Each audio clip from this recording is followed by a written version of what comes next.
Good morning mga kamix. Magbibigay lang ako ng konting tips tungkol sa placer. Paano natin malalaman na pundi yung ating bumbilya. Ito pala ay Toyota Corolla. So ayan, i-placer natin mga kamix sa kaliwa. So nakikita niyo yung blink niya, normal lang. Tapos pagdating dito sa kanan, ayan, mabilis yung blink niya mga kamix. So kapag ganyan, may problema yung ating mga valve, yung placer natin, kaya mabilis. Ayan, kung makikita ninyo, ang bilis ng niya. Ito yung normal.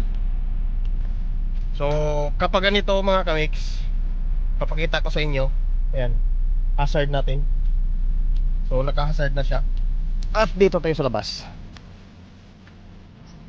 para makita natin. So ayan yung valve, gumagana. Check lang natin yung mga valve mga kamix. Ayan, gumagana siya. Ayan, nagbi-blink. Pagdating dito sa likod, ganito siya. Oh, sa right side yung mabilis yung placer. So pondi yung valve natin mga kamix sa dito sa likuran. Ayan, pondi siya. So kaya normal yung placer niya dito, yung hindi siya mabilis kasi hindi siya pondi. Ito kasi ay pondi, kaya mabilis yung blink blink niya.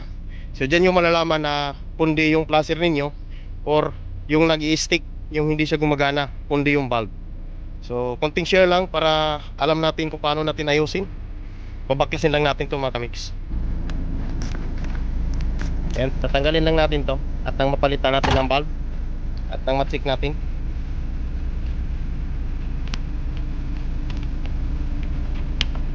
Ayan, dalawang tornilyo lang to dito ang nakakabit.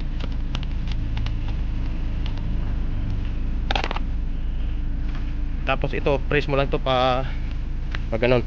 Ayan, yun, para matanggal natin. So ayan na siya mga kamix. Tapos ngayon, ilabas natin ito. Ito yung placer nya. Ayan o, sa taas. Ito yun. So ilabas natin. Ako, nasunog yata mga kamix. Tanggalin lang natin, mahirap tanggalin. So ito na siya, natanggal na natin. So makikita ninyo, itim na itim na siya. So napupundi na to mga kamix. So papalitan lang natin. At tingnan nyo naman, yung ground nya nakapulupot na lang dito kasi sira na po yung terminal ng ground. So palitan na lang natin dito mga kamix. So ito, may valve tayo dito, single. Ayan, single lang siya. So ito yung ipapalit natin dito. Papaklasin ko lang ito mga kamix kasi nakapulupot yung ground nya kasi. So kailangan natin tong tanggalin para maikabit natin tong bagong valve. Kasi confirm naman natin yan, no? Itim na. Ito ay puti pa. So pundi na ito. So ito pala mga kamix ay kailangan na din ito mapalitan. So hindi pa tayo nakabili. Kaya yung ground nya mga kamix, ganyan lang ang ginawa ko. Ayan, o. Kasi naputol na yung ground nya dito. Yung ground nya dito mga kamix ay natanggal na. Ayan, o, naputol na, butas na kasi. So ito na yung valve. Ilagyan na natin. So hindi pa siya umilaw mga kamix kasi yung ground nya ay hindi pa nakakabit. So pag ikabit natin yan, ayan na, umiilaw na siya. Ayan.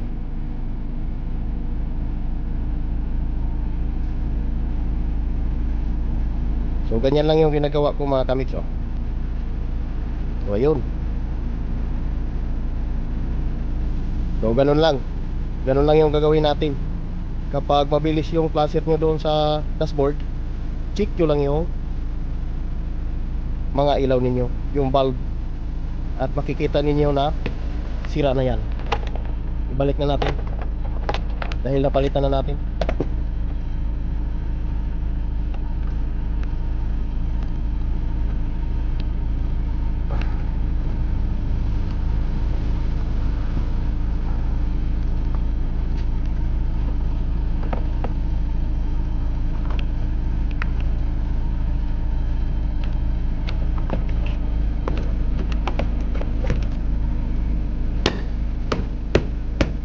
So makikita nyo na mga kamix, ayan na siya, gumagana na siya. So titingnan natin ulit yung dashboard. Ibalik ko lang yung tornilyo niya dito.